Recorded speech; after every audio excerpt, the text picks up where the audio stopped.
Welcome to the world of science fiction stories, and don't forget to like, share, and subscribe my channel. Enjoy the listening. Antimatter Warships, humanity's secret weapon that shocked the galaxy. The UES horizon decelerated as it approached the massive structure floating in the void between stars. Captain Aaron stood on the bridge, arms crossed, watching the alien station grow larger on the main view screen. It resembled a massive snowflake made of gleaming metal and crystalline materials, delicate-looking but spanning nearly 15 kilometers across. "Comms are picking up a transmission, Captain," Lieutenant Rijas announced. "Multiple frequencies, different encoding patterns. They're trying to figure out how to talk to us." Chen nodded. "Send the first contact package on all frequencies. Let's see if our linguists' work pays off." Humanity had been watching the station for nearly a decade, a massive construction project occurring in what they had thought was unclaimed space. The decision to make contact had been controversial, but ultimately inevitable. Humanity had expanded to 3-star systems, and sooner or later they would have been noticed. Better to introduce yourself than be discovered, Chen thought. "Captain, they've acknowledged receipt of our package," Rice said, excitement bleeding into his professional tone. "Translation algorithms are analyzing their response now." The bridge crew fell silent as the alien communication was processed. Chen felt her heart race. Humanity's first official contact with an extraterrestrial civilization was happening on her watch. "Translation complete," the AI announced. "Confidence level 73%. Text scrolled across the screen. "Unidentified vessel, maintain position. Representatives of the Galactic Coalition will establish communication protocols. Do not approach further." "Friendly," Commander Jackson, her XO, muttered. Chen shrugged. "Cautious, I'd be the same in their position." She turned to Reyes. "Acknowledge and comply. Maintain position at 1 light-minute distance." Hours later, Chen sat across from 3 alien beings in the Horizon's conference room. The Coalition had sent a delegation via a small shuttle, a gesture that both honored diplomatic protocol and allowed them to inspect the human vessel up close. The aliens were remarkably diverse. The apparent leader, who introduced himself as High Arbiter Vox Nara, resembled a tall humanoid with iridescent blue skin and 4 arms. His companion, Science Director Tazari, had the appearance of an upright feline with mottled fur and vertical pupils. The third, Security Commander Dree, was a massive reptilian being with armored scales and eyes that seemed to miss nothing. "Your vessel's design is unusual," Vox Nara said, his translator device rendering his speech into perfect English. "Our scans indicate propulsion technology that should not be possible for an emerging civilization." Chen smiled diplomatically. "The Horizon is our most advanced exploration vessel. We're quite proud of her capabilities." "Your propulsion system appears to utilize antimatter annihilation," Tayari interjected, her eyes wide. "Our scans must be in error." "No error," Chen replied. "The Horizon is powered by a 3rd-generation antimatter reactor with variable geometry magnetic containment fields." The 3 aliens exchanged glances that transcended species differences, universal expressions of shock and disbelief. "Antimatter technology is classified as Tier 3 technology under Coalition protocols," Dree rumbled. "No species has successfully deployed stable antimatter drives without first achieving planetary unification and passing through at least 2 centuries of controlled fusion development." Chen tried not to let her pride show too obviously. Humanity has always been in a hurry to reach the stars. Science Director Taser's whiskers twitched rapidly. "This is unprecedented. The containment challenges alone. May we inspect your engineering section?" "Of course," Chen said, standing. "Our chief engineer, Dr. Ibarra, would be delighted to explain our systems." The tour of the Horizon's engineering section seemed to simultaneously fascinate and terrify the alien delegation.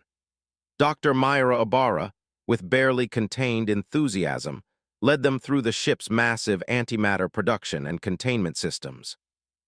"The breakthrough came when we stopped trying to perfect static containment fields," Ibarra explained, displaying holographic representations of the ship's core. Instead, we developed a dynamic, self-correcting field matrix that adapts to microscopic fluctuations in the antimatter stream. But the computational requirements for real-time field adjustments at that scale. Taser trailed off, clearly calculating the processing power needed. Yes, that was a challenge, Ibarra admitted with a grin. We had to develop specialized quantum processors dedicated solely to containment field management. They operate independently from the main ship systems as a safety precaution. Security Commander Dree had remained silent during most of the tour, but now he spoke directly to Chen. Your species handles the most dangerous substance in the universe with remarkable casualness, Captain. Chen considered this. I wouldn't call it casualness, Commander. We respect the danger, but humanity has always pushed boundaries, especially when they're told something is impossible. And the risks, Dree pressed. A containment failure would vaporize this vessel instantly. We've had failures, Chen acknowledged soberly. The Jakarta station disaster claimed over 300 lives 15 years ago, but we learned, improved, and continued forward. Vox Nera seemed troubled. In coalition space, such a disaster would have ended antimatter research for generations. That's not how we operate, Chen replied simply. Later, as the alien delegation prepared to return to their shuttle, High Arbiter Vox Nara pulled Chen aside. Captain, I must be candid. Your arrival with this technology has created a significant political situation. The Coalition Council will need to convene an emergency session. Chen frowned. We came in peace, Arbiter. We're explorers, not conquerors. I believe your intentions, Voxa said, his four hands making a complex gesture that her translator didn't interpret. But you must understand, antimatter technology in the hands of a non-unified species represents an unprecedented situation. Some council members will view humanity as a destabilizing threat. Because we developed technology out of the approved sequence? Chen asked, not hiding her skepticism. Partially, Vox Nara admitted. But also because your willingness to accept such catastrophic risks suggests a mindset that some will find concerning. No coalition species would have continued antimatter research after suffering casualties like those you described. Different evolutionary paths, different risk calculations, Chen replied. We've had to overcome significant challenges on our world. It shaped our approach to problems. Vox Nara studied her with alien eyes that somehow conveyed perfect understanding. Indeed, and that is precisely what will frighten them. After the delegation departed, Chen called an emergency meeting with her senior staff. So, Commander Jackson said after she relayed the conversation, we've managed to terrify an interstellar coalition of advanced species simply by showing up with our engine running. Dr. Ibarra laughed. If they're scared of our propulsion system, let's hope they never learn about the quantum tunneling experiments back home. Chen silenced them with a raised hand. This isn't a joke. The Arbiter strongly implied that some coalition factions might consider humanity a threat that needs to be managed. Managed how? Security Chief Ortiz asked, instantly alert.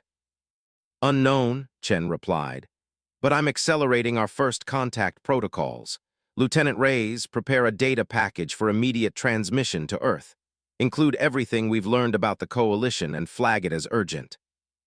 You think they might try to restrict our movements? Jackson asked. Chen stared at the viewpoint where the alien station glittered in the distance. I think humanity just crashed a very established party with technology that, by their standards, we shouldn't have for another century. They're going to want to understand how that happened and ensure it doesn't upset their power balance. What's our play, Captain? Ortiz asked. Chen straightened her uniform. We continue as planned, diplomatic, transparent, but firm. We didn't fight our way to the stars to be told where we can and can't go. She smiled slightly. And we quietly bring the rest of the exploration fleet to standby alert just in case. 2 days later, the Coalition's response arrived in the form of a massive vessel that dwarfed the horizon. It dropped out of what appeared to be a localized fold in spacetime, an FTL technology unlike anything humanity had developed. That's substantial, Jackson commented as they watched the behemoth approach. Chen nodded. Seems we've rated a visit from the higher-ups. The message that followed confirmed her suspicion.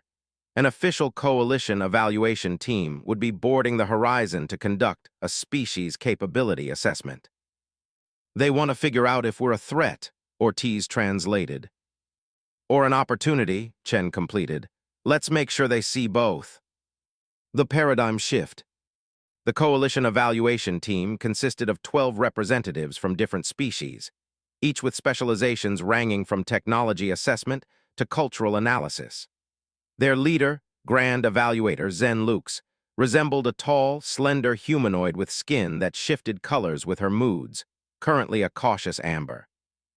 "We appreciate your cooperation, Captain Chen," she said as they convened in the Horizon's largest conference room.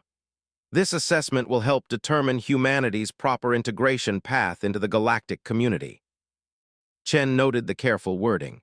"We look forward to peaceful relations, Evaluator. However, I should clarify that humanity determines its own path." A ripple of color, deep red, passed across Jen Locke's skin before settling back to amber. "Of course. Nevertheless, there are established protocols for emerging species." The evaluations began immediately. Teams of aliens scrutinized the Horizon systems, interviewed crew members, and analyzed Earth's transmitted history and cultural databases. Chen assigned senior officers to accompany each group, both as guides and to ensure they didn't access classified systems. Commander Jackson found Chen in her ready room after the first day, looking exhausted. "They're thorough, I'll give them that. Impressions." "Mixed," Chen said. "The technology specialists seem genuinely impressed, particularly with our antimatter containment solutions. The cultural analysts seem concerned. They've been focusing a lot on Earth's conflicts and resource competitions." Chen nodded. "They're trying to determine if we're responsible enough for the technology we possess." "Are we?" Jackson asked with a wry smile. Chen considered the question seriously. "Historically, probably not, but necessity drives innovation, and Earth was running out of time, climate crisis, resource depletion. We needed the stars, and conventional propulsion wouldn't get us there fast enough. So we rolled the dice on antimatter." "And won," Jackson concluded. Chen added. On the third day, Chen was summoned to meet privately with Grand Evaluator Zlock and the Coalition Security Administrator, a massive entity named Craxus, who appeared to be composed of interlocking crystalline structures. "Captain," Jen Lux began, her skin a formal blue, "we've completed our preliminary assessment." Chen waited, maintaining a neutral expression. "Your antimatter technology is remarkable," Genlox continued. "However, our consensus is that its continued use by an unregulated species presents unacceptable risks to regional stability." "Unregulated," Chen repeated carefully. The crystalline security administrator's voice resonated from somewhere within its structure. "Humanity has not established unified planetary governance, Captain. You maintain competing nation-states, ideological blocs, and independent corporate entities, all with access to antimatter technology. That diversity drives our innovation," Chen countered. "It also creates unpredictability," Craxus resonated. "The Coalition cannot permit unrestricted antimatter-capable vessels to operate in shared space without appropriate oversight." There it was, the restriction Vox Nara had hinted at. "What sort of oversight are you proposing?" Chen asked, keeping her voice level. "A reasonable arrangement," Genlock said, her skin shifting to a conciliatory green. "Coalition inspectors aboard all human vessels using antimatter propulsion, restricted travel corridors, technology-sharing agreements that would give humanity access to safer alternatives. In exchange for us abandoning our primary propulsion technology," Chen concluded. "For the greater security of all species," Craxus added. Chen considered her response carefully. "I'm not authorized to negotiate technology restrictions on behalf of Earth. However, I can tell you that humanity won't accept external control over technologies we've developed independently." "This isn't a negotiation, Captain," Craxus said, its crystalline structure hardening visibly. "This is a security requirement." Before Chen could respond, alarms blared throughout the ship. She tapped her communit. "Chen here, what's happening?" "Captain, we're detecting a massive energy surge from the Coalition station," Lieutenant Rees reported. "Some kind of spatial distortion is forming, and it's growing rapidly." "On my way," Chen said, standing. "You'll excuse me, evaluator, it seems we have a situation." On the bridge, the view screen showed a swirling vortex of energy expanding from the Coalition station. "Analysis," Chen demanded. "It appears to be an uncontrolled spatial rift," Science Officer Lee reported. "Consistent with a catastrophic failure in whatever drive system they use for FTL travel. The station is broadcasting emergency signals," Rise added. "They're evacuating, but the rift is expanding faster than their shuttles can escape its influence." Chen turned to find X-Lock and Craxus had followed her to the bridge. "What's happening to your station?" Zenlock's skin had paled to a sickly white. "Primary fold space generator collapse. The containment fields must have failed." "Can it be stabilized?" Chen asked. "Not once cascade failure begins," Craxus replied, its crystalline form vibrating with what might have been agitation. "The rift will continue expanding until it consumes everything within 3 light minutes." Chen processed this information rapidly, including the horizon and all evacuation vessels. "Correct," Genlox confirmed. "We have protocols for this scenario. Authorized ships will attempt to reach minimum safe distance. Others—" She didn't finish the sentence. "There are thousands of beings on that station," Chen said. "They can't all evacuate in time." "It is regrettable," Craxus stated, "but containment failures carry consequences. This is why we approach dangerous technologies with such caution." Chen ignored the pointed comment, her mind racing through options. She turned to Dr. Ibarra, who had rushed to the bridge during the alert. "Mira, could we use the antimatter reactor to generate a counter-resonance field? Disrupt the rift's expansion long enough for the evacuation to complete." Ibarra was already running calculations on her tablet. "Possibly. We'd need to modify our containment fields to project outward instead of inward. Risky, but theoretically viable." "That would require diverting power from your containment systems," Genlox interjected, her skin flashing alarmed patterns. "If your antimatter containment fails, we'd be vaporized instantly," Chen finished. "Along with everyone else if we do nothing. Begin preparations, Dr. Ibarra." "Captain," Craxus resonated sharply, "this action would violate at least 7 Coalition safety protocols." Chen turned to the crystalline being. "Your safety protocols won't matter much if that rift consumes your station and everyone on it, Administrator. We're willing to take the risk." "Why?" Genlox asked, genuinely puzzled. "This isn't your station, these aren't your people." Chen held the alien's gaze. "Because we can help, so we will. That's what humanity does." The next hour was a blur of frantic activity. The horizon moved dangerously close to the expanding rift, positioning itself between the phenomenon and the evacuation routes. Dr. Ibarra and her engineering team worked miracles, reconfiguring the antimatter reactor to project a stabilizing field that would hopefully slow the rift's expansion. "Field projectors ready, Captain," Ibarra reported. "But I have to warn you, this will strain our containment systems to 92% of theoretical maximum. Any higher, and we risk our own catastrophic failure." "Understood," Chen said. "Proceed." The horizon shuddered as massive amounts of energy were diverted from its power systems into the experimental field projectors. On the view screen, they watched as invisible forces clashed, the destructive expansion of the spatial rift meeting the desperate human countermeasure. "It's working," Lee reported, amazement in his voice. "The rift's expansion rate has decreased by 67%. "Evacuation status?" Chen asked. "Coalition vessels are clearing the danger zone," Rise reported. "Estimated 12 minutes until all ships are at safe distance." "Containment field status?" Chen asked Ibarra. The engineer's face was tense. "Holding at 94%, above recommended maximum. We've got microfractures forming in the field matrix." "Can we hold for 12 minutes?" Abara met her gaze. We'll make it hold, Captain.